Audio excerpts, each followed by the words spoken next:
सभी लोगों की क्वेरीज ये थी कि हम मेंस हम स्टार्ट तो कर रहे हैं लेकिन हम मेंस को कैरी फॉरवर्ड नहीं कर पा रहे हैं। मतलब अगर हम मेंस की जीडीसी की तैयारी करें या फिर किसी और मेंस एग्ज़ाम की तैयारी करें तो हम अपनी आंसर राइटिंग को कैसे एक एज तक लेके जाएं।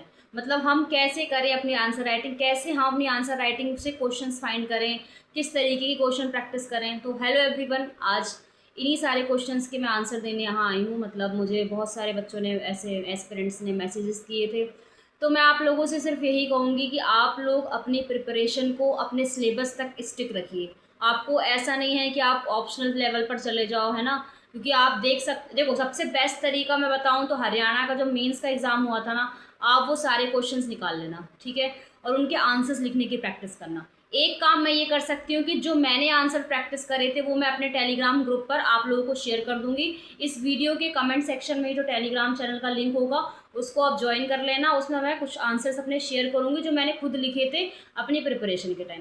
दूसरी चीज़, अपने क्वेश्चंस, आप जिस भी क्वेश्चन की प्रैक्टिस करो, ठीक है, रैंडमली। आप देखो, अब मेंस आ रहा है ना, तो आपको रैंडमली 5 क्वेश्चन तो लिखने ही लिखने चाहिए डेली बेसिस पर। क्योंकि फिर एक दिन लिखोगे उससे अच्छा है कि अभी से प्रैक्टिस स्टार्ट कर दो, ठीक है। अब अपने क्वेश्चन आंसर्स में ना क्वालिटी ऐड करो। क्वालिटी कैसे? आप पढ़े तो हो, आप वेबर पढ़े हो, क्रिस्टॉलर पढ़े हो, सब पढ़े हो।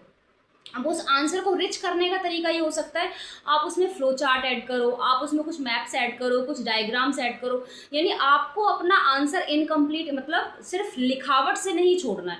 अगर मैं एक एज ए एग्जामिनर में किसी बच्चे की 2 कॉपियाँ चेक कर रही हूँ, एक बच्चा ऐसा है जिसने बहुत ही सुंदर लिखा है, सिर्फ लिखा है, कोई प्रेजेंटेशन नहीं दिया है, और दूसरे ने लिखा कम है लेकिन डायग्राम्स, मैप, ये सब ज़्यादा दिए, तो मुझे वो वाली कॉपी ज़्यादा अट्रैक्ट करेगी जो बहुत ही ज़्यादा प्रेजेंटेबल हो। तो प्रेजेंटेबल अपने आंसर को बनाने के लिए, क्योंकि एग्जामिनर चेक करता है तो उसको चीज़ें प्रेजेंटेबल होनी ही चाहिए, ठीक है। तो ये सोचकर आप हर क्वेश्चन के अंदर कुछ ना कुछ एनरिचमेंट ऐड करो। और एक बहुत इंपॉर्टेंट बात, डेली प्रैक्टिस करो, ठीक है। ये मत सोचो कि मैं क्या कर रहा हूँ, मेरा प्रीलिम्स का रिजल्ट क्या होगा। देखो, प्रीलिम्स का रिजल्ट कुछ भी हो, आपको मेंस तो करना ही होगा, है ना। आज नहीं तो कल आपको मेंस का सामना करना होगा।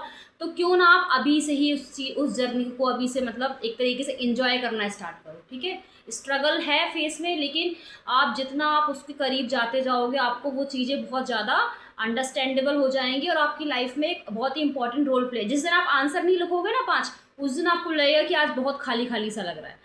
तो मैं यही कहूँगी कि आप कोई भी टॉपिक उठाओ, उसके आंसर्स लिखो, आंसर्स में क्वालिटी ऐड करो। आंसर नहीं लिख पा रहे हो तो टॉपिक के बारे में लिखो, पढ़ लो। जैसे मान लो मैंने क्रिस्टॉलर पढ़ा, अब क्रिस्टॉलर को पढ़ के उसके बारे में लिखूंगी, ठीक है, डायग्राम सेट करूँगी। तो ये सब आपको करना है। Thank you so much.